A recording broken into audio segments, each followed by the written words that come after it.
Just when I thought the whole Mark Sanchez saga couldn't get any wilder, it comes out that the whole thing was over fryer oil? You've got to be kidding me. Let me tell you what's happening. So I think most people have heard what happened initially, and that Mark Sanchez had been stabbed and that he was in a Indiana hospital in critical condition. And then the next day it came out that he was in stable condition and that they were charging him with 3 misdemeanors: battery resulting in bodily injury, unlawful entry into a motor vehicle, and public intox.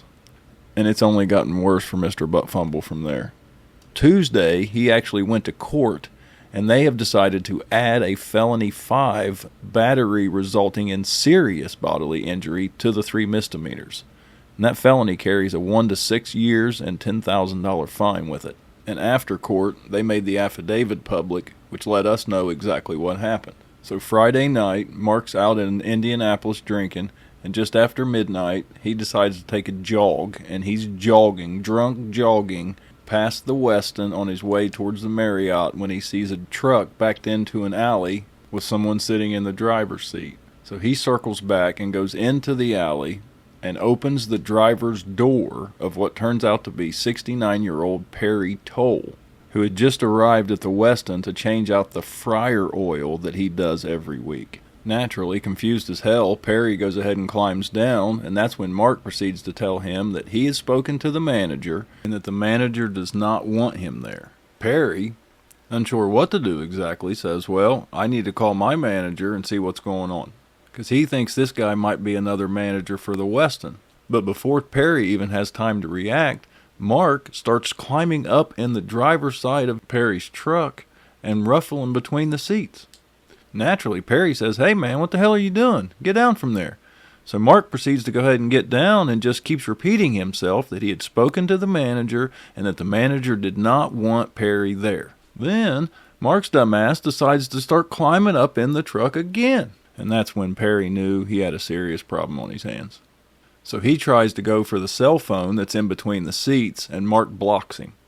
Well, Perry knows the Marriott has a security kiosk just right around the corner, but there was nobody there. So Perry turns and walks to the passenger side of his truck to try to get in it, and Mark, following him the whole time, blocks him from getting in. He goes around to the driver's side, and as he's trying to get into the driver's side of the truck, Mark grabs him from behind and slings him into a dumpster and a stack of pallets. Now remember, Mark Sanchez is a 38-year-old, 6'2", 230-pound former professional athlete. And Perry is a 69-year-old truck driver, and I've seen the pictures of him in the hospital, and he doesn't look very big. So at this point, he knows he's in some serious trouble, and this man means him physical harm. So he reaches into his pocket and pulls out his pepper spray and sprays Mark in the face. For a second, he thought that it actually worked because Mark paused, but then Mark wipes his face and starts advancing towards Perry again. That's when Perry grabbed his knife and stabbed Mark 2 or 3 times. After being stabbed, Mark threw Perry back to the ground against the dumpster and pallets once again. And that's when they think Perry's face got sliced open so deep that you could actually see his teeth. Realizing he's in a true life-or-death situation, he managed to get to his feet and stab Mark one more time as he was advancing towards him. The last thing Perry says he remembers is seeing a really confused look on Mark's face before he went staggering away. And Mark, after the incident, staggers out of the alley, makes a right, and goes about 100 yards and sits down in the outside chairs of a restaurant called Lau Miller's Pub and Eatery, and that's where they found him and took him to the hospital. And they took Perry to a different hospital. Both have been released now, but Perry is at home struggling to speak due to the deep laceration on the left side of his face, and it's said that he's also going to have to miss his son's wedding next week. Just an overall horrible situation, and I wish him the best, and I'm not sure this is something that Mark can really recover from.